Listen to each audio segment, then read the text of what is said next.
What I'm going to need is a piece of char cloth. This is just an old linen shirt that I charred in a fire. You want to hold it somewhere close to where the sparks are going to go. You just need one of these sparks to hit the char cloth. See, there we go.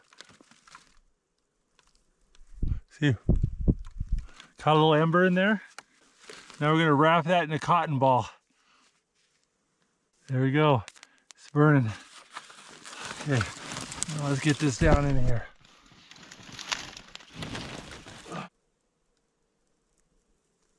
There we go. I'm gonna throw these pieces of birch bark in there.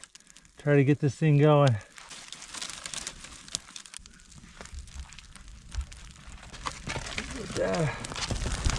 There we go.